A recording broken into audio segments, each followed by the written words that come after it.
Olá, eu quero fazer uma pergunta para você. Qual é a saudação que você dá quando se encontra com uma pessoa? Para muitos, e aqui no Brasil, falamos tudo bem? É uma pergunta, esperando uma resposta agradável, uma resposta que fale, sim, claro, tudo bem. Mas que envolve uma saudação, que envolve umas palavras, é um desejo, é um anseio de ver algo na outra pessoa, ou de escutar algo na outra pessoa. Muito bem, no livro de Colossenses, para começar o dia de hoje, nos primeiros 2 versículos, vamos estudar um pouquinho a respeito do que Paulo estava falando e como se dirige à igreja de Colossos. Como ele fala e como ele realmente tem um desejo para essa igreja e escreve nos termos que ele escreve. Vamos ler aqui no capítulo 1, versículo 1 e 2. Diz assim: Paulo, um apóstolo de Cristo Jesus, pela vontade de Deus, e Timóteo, nosso irmão, aos santos e fiéis irmãos em Cristo que estão em Colossos, graça e paz sejam convosco da parte de Deus, nosso Pai, e do nosso Senhor Jesus Cristo. E do Senhor Jesus Cristo. Quando Paulo se expressa na igreja de Colossos, ele primeiro se identifica como quem é. Quando você escreve uma carta, o primeiro é se identificar quem escreve a carta e a quem dirige essa carta.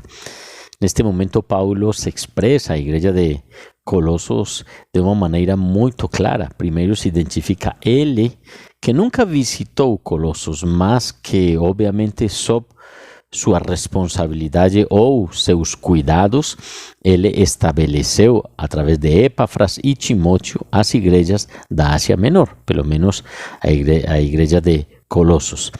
E Paulo fala de uma maneira muito clara. Diz apóstolo de Cristo. Apóstolo de Cristo. Ele se identifica como quem ele é. Apóstolo de Cristo.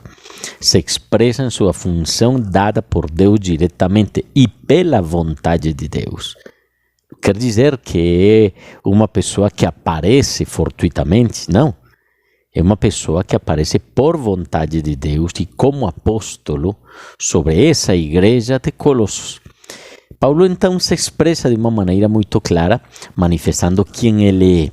Ele não duvida de quem é e também ele comunica quem é, para que não tenha nenhuma dúvida do desígnio ou talvez da função no qual Deus colocou ele.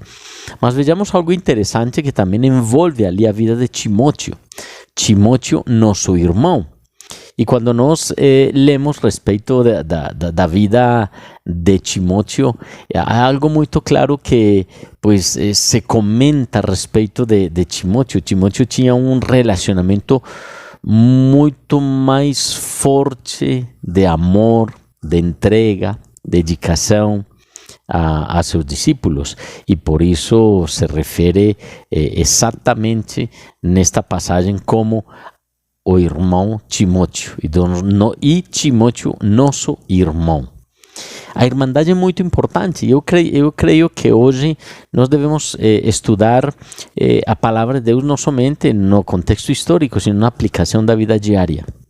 E eu pergunto, como é o nosso relacionamento? Primeiro, se faz esta pergunta: como você se dirige, como você se mostra diante das demais pessoas?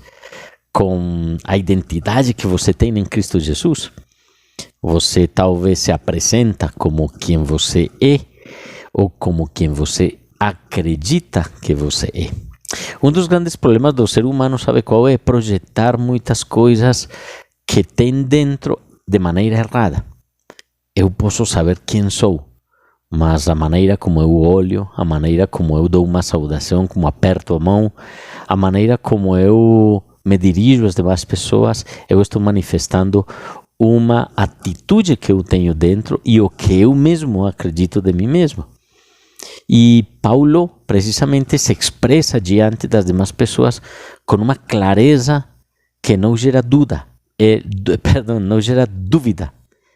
E não gera dúvida por quê? Porque ele se apresenta imediatamente depois do nome como apóstolo de Cristo Jesus pela vontade de Deus. Lembremos que se os colossenses tinham grandes problemas doutrinais e Paulo queria precisamente tomar ação ali, nesses problemas doutrinais, ele se apresenta como quem ele é, apóstolo de Jesus e por vontade de Deus, para que não fique nenhuma dúvida. Como você se apresenta? Como você fala quem é? Com que firmeza e com que segurança ou seguridade você tem ao se apresentar e se mostrar aos demais? No caso de Timóteo, vemos um homem que a ternura de Timóteo era muito característica, era um homem muito amoroso, além de ser um homem jovem. Mas quando se fala aqui, e Timóteo, nosso irmão, é bom lembrar de pessoas que não tem problema de se relacionar com qualquer outra pessoa e que, além de ser autoridade, se mostra mais como irmão, como companheiro, como quem ajuda, como quem fortalece.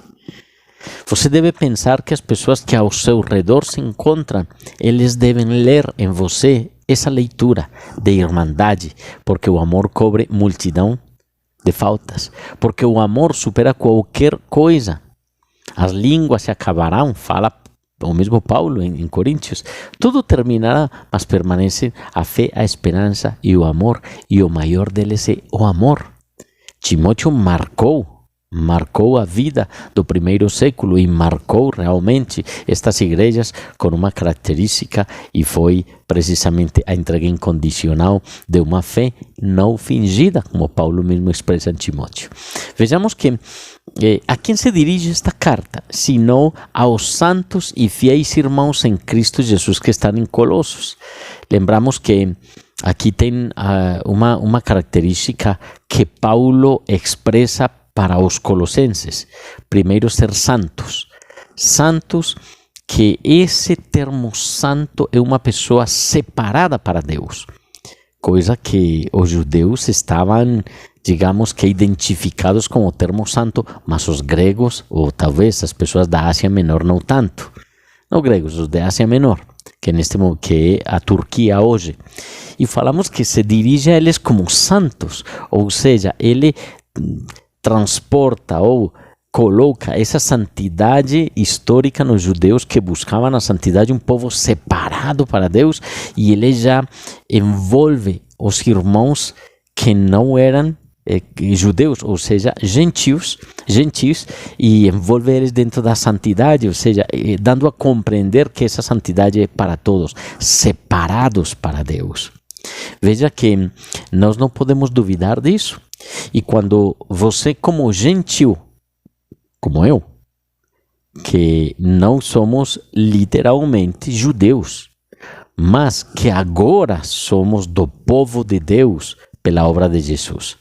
Mas envolve ali então que nós devemos entender uma coisa clara, e é que eu devo me sentir separado para Deus. Eu devo me sentir especial nas mãos do Senhor. Eu devo me sentir cuidado por Deus. Eu devo me sentir, obviamente, ministrado por Deus, porque eu sou seu filho. E isso nunca você deve esquecer. Por isso que Paulo fala aos colossenses como santos. E não somente dá a característica da santidade, sino também como fiéis irmãos em Cristo. E a fidelidade, característica fundamental de um homem verdadeiramente cristão, que é fiel a Deus. Característica de um verdadeiro homem ou mulher que busca o Senhor é a permanência na sua palavra. Porque se vocês me amais, guardai os meus mandamentos, fala o Senhor Jesus. E então, ao guardar os mandamentos, eu estou demonstrando a minha fidelidade a Deus e a minha cristiandade. Agora, vejamos algo. Não somente diz, e fiéis irmãos em Cristo, essa fidelidade da irmandade que eu tenho. Como você se alegra quando vê outro cristão? Mesmo que você não conheça, você vê uma pessoa com a Bíblia na mão. Você se alegra a ver ele? Eu, pelo menos, me alegro, porque eu sei que essa pessoa, como eu, somos de Cristo, pertencemos a Cristo e somos irmãos em Cristo. Por isso deve envolver o respeito e deve envolver também a fidelidade, a identidade e, obviamente, a honestidade entre todos, porque somos irmãos em Cristo. Há pessoas que, obviamente, se disfarçam. Há pessoas que se envolvem dentro das igrejas, mas não têm nada de cristãos. Porque sua palavra é falta de seriedade, sua palavra é falta de firmeza, se comprometem, não cumprem. Vejamos então que Paulo fala precisamente aos cristãos de Colossas, a esses irmãos que são santos e fiéis em Cristo Jesus, que estão em Colossos. Agora, vejamos duas posições. Primeiro, santos e fiéis irmãos em Cristo Jesus é um posicionamento celestial. Eu estou com Cristo nos lugares celestiais. Mas também, diz, que estão em Colossas. Então, quando Paulo fala a eles, está falando, olha, vocês são santos e fiéis em Cristo Jesus, mas também vocês estão em Colossas. Que interessante poder pensar que nós já temos uma nova natureza, e a nossa natureza está nos céus, e que eu não posso duvidar dessa natureza, sino pelo contrário, com o estilo de vida que tenho aqui na terra, eu luto para que essa natureza se estabeleça mais e mais em mim e que venha a nós teu reino, a oração que Jesus nos ensinou. E vejamos também que as primeiras palavras com a qual fiz a introdução, como você dá uma saudação. Essa saudação é bem importante.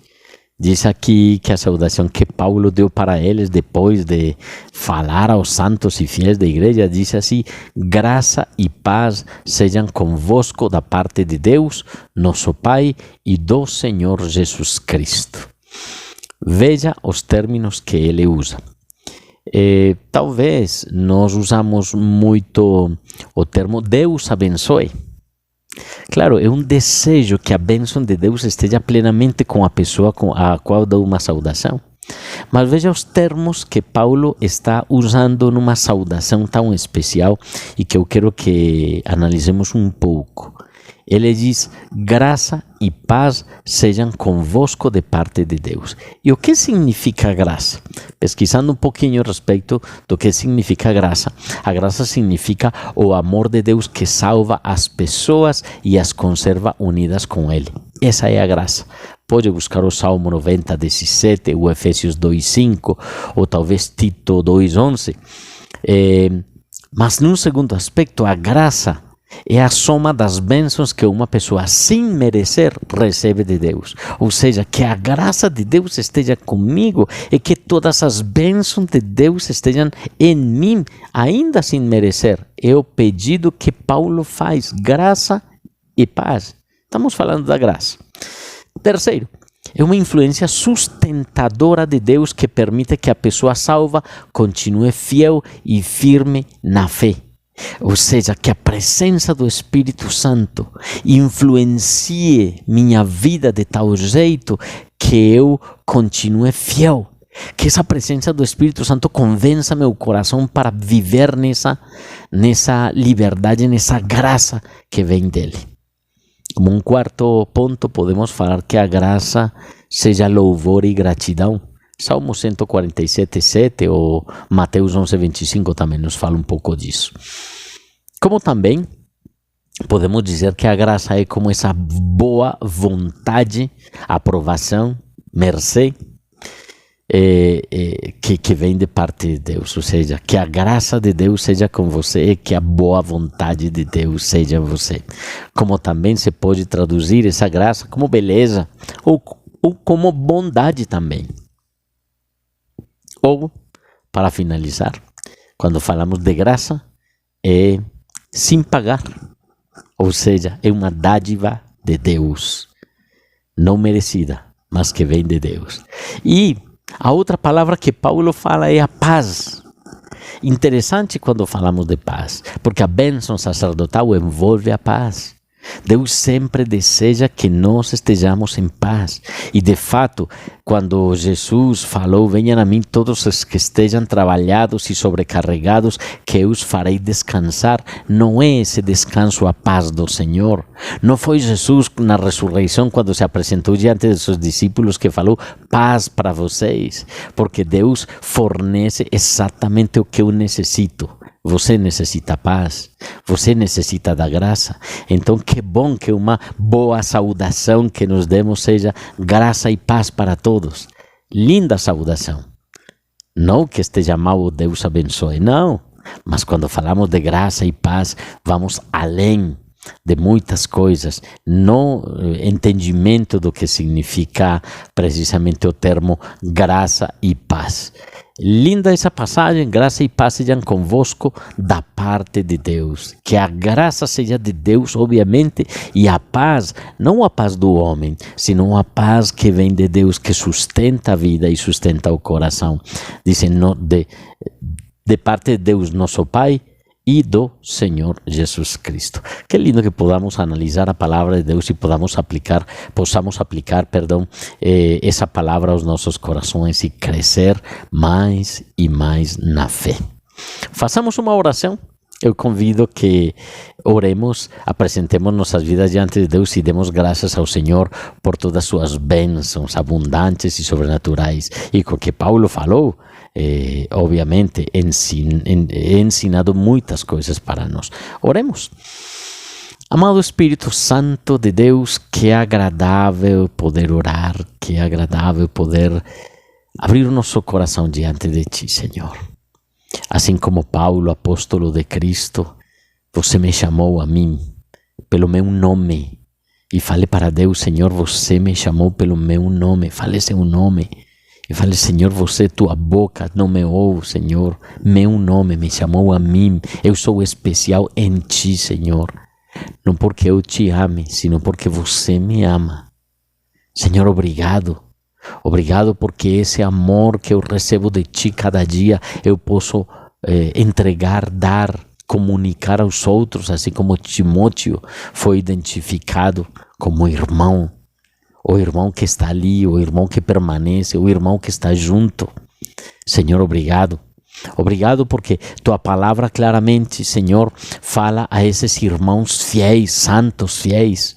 Eu quero, Senhor, experimentar, viver essa santidade. A santidade, Senhor, essa separação. Você me separou para Ti, Senhor. Eu quero viver isso.